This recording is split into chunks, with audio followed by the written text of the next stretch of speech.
마지막 나팔 소리 나기 전에 들어야 할 이야기 마나소나의 유튜브 채널 김경호 선교사입니다. 안녕하십니까? 이 새벽에도 주님의 인자와 공혈이 무궁하심으로 참으로 아름답습니다. 주님의 성실하심이 변함없이 항상 우리와 함께 하십니다. 오늘도 하나님을 예배하며 하루를 시작합니다. 날마다 새벽에 하나님과 동행하며 갖는 경건의 시간의 축복을 함께 나누는 시간입니다. 또한 어제 배운 하나님의 말씀을 어떻게 생활과 삶의 현장과 인격에 적용하고 실천했는지 간증하는 시간입니다. 어제는 디모데전서 2장 1절로 3절을 통하여 대통령과 유정자들을 위해서 기도해야 하는데 그 목적은 우리가 모든 경건과 단정함으로 고요하고 평안한 생활을 하기 위함이라는 것을 배웠습니다. 적용한 대로 이 나라와 대통령과 유정자들을 위하여 중보 기도하였습니다. 우리나라의 정치를 하는 위정자들은 어떠한 사람이 있는가 살펴보았습니다. 대통령 비서실과 국가안보실, 국무총리와 장관들, 국회의원들과 정당 정치인들과 여론 형성에 관여하는 사람들, 지방자치단체장과 교육감, 그리고 행정부와 입법부의 모든 정무직 공무원들이었습니다. 모두 이 나라를 위하여 날마다 수고를 하고 있는 위정자들입니다. 그러나 위정자들에게 가장 중요한 덕목은 높은 도덕성과 정의와 정직한 마음과 올바른 지혜와 분별력과 공교하고 성실한 손길이라고 생각합니다. 시편 78편 70절로 72절 또 그의 종 다윗을 택하시되 양의 우리에서 취하시며 전양을 지키는 중에서 그들을 이끌어내사 그의 백성인 야곱 그의 소유인 이스라엘을 기르게 하셨더니 이에 그가 그들을 자기 마음의 완전함으로 기르고 그의 손에 능숙함으로 그들을 지도하였도다. 시편 78편 70절로 72절에 하나님께서 다윗을 택하셔서 이스라엘의 통치자로 세우셨습니다. 그는 하나님 앞에서 이스라엘 백성들을 다스려 나갈 때 자기 마음의 완전함으로 기르고 그의 손에 능숙함으로 지도하였다고 기록하고 있습니다. 동일하게 우리나라를 이끌어가고 있는 대통령과 모든 위정자들이 다윗 왕처럼 정직한 마음과 온전한 마음을 가지고 손에 능숙함으로 충성되게 일을 하며 하나님이 주시는 지혜와 분별력으로 나라를 이끌어가도록 하나님께 기도하였습니다. 모든 성도님들도 동일하게 중보기도의 짐을 가지고 이 나라와 대통령과 위정자들을 위해서 함께 기도하면 좋겠습니다. 대한민국이 강성하고 번영된 나라가 되며 그 안에서 하나님의 교회들이 견고히 세워져 가며 믿음으로 세계 선교를 주도하는 제사장 국가와 교회가 되어서 섬기면 좋겠습니다. 그러면 오늘 새벽에 하나님과 동행하며 가졌던 경건의 시간의 교훈과 축복과 적용사항을 함께 나누겠습니다. 출애굽기 13장 17절로 18절 바로가 백성을 보낸 후에 블레셋 사람의 땅의 길은 가까울지라도 하나님이 그들을 그 길로 인도하지 아니하셨으니 이는 하나님이 말씀하시기를 이 백성이 전쟁을 하게 되면 마음을 돌이켜 애굽으로 돌아갈까 하셨음이라.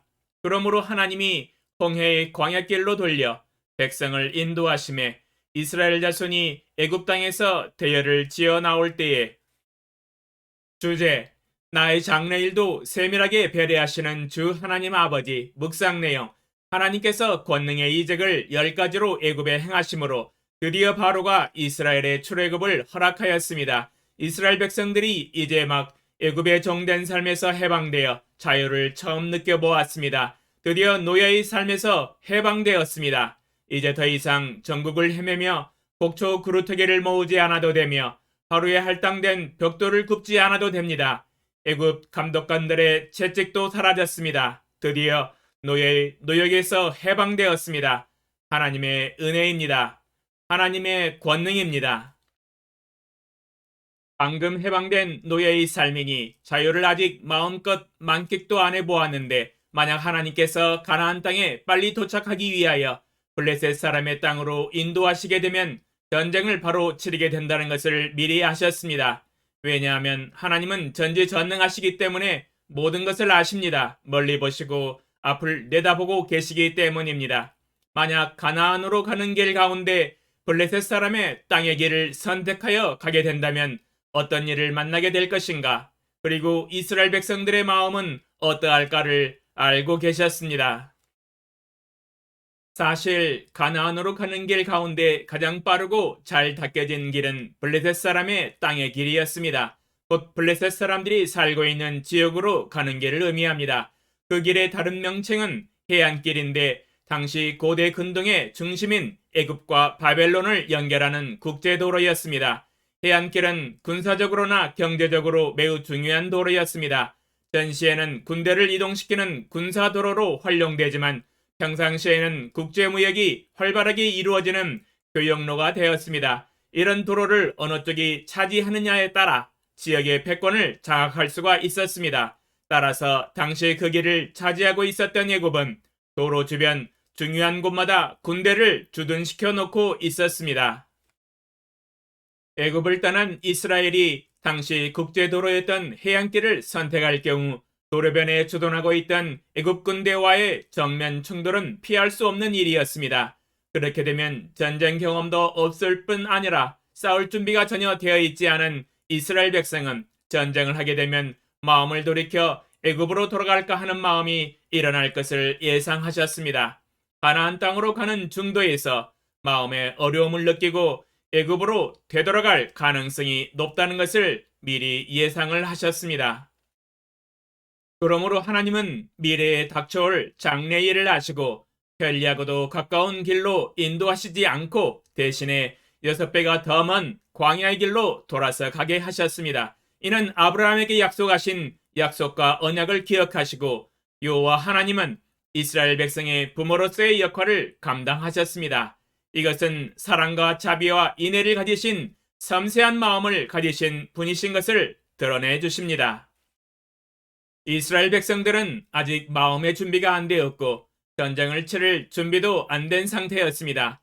이 상태에서 전쟁을 치르게 되면 애굽으로 돌아가겠다고 할 수 있는 가능성도 생각을 하셨습니다. 부모의 심정으로 이스라엘 자손들의 장래와 미래를 예상하시고 주도 면밀하게 살피시고 돌보시는 주 하나님 아버지이십니다. 나의 앞으로 일어날 장래일도 세밀하게 배려하시는 하나님 아버지이십니다. 적용사항, 하나님께서 이스라엘 백성들의 필요들을 살피시고 돌보시듯이 나의 모든 필요들과 환경과 조건들을 주도 면밀하게 생각하십니다. 나의 장래와 미래의 일도 앞서 생각하시고 앞서 인도하여 주십니다. 과연 내가 미래에 닥칠 일들을 능히 감당할 마음과 믿음이 있는지도 생각하시는 하나님이십니다. 하나님은 나의 장래를 한 걸음 한 걸음 인도하여 주십니다. 오직 하나님 아버지만 바라보며 신뢰하며 하나님의 말씀을 주장하며 아버지를 따라갑니다. 걱정할 일도 없으며 두려워할 일도 없습니다. 가장 최선의 길로 인도하시는 아버지 하나님이십니다. 오늘 하루도 주님과 동행하게 하소서. 예수님의 이름으로 기도합니다. 아멘. 2022년 3월 11일 금요일 새벽 5시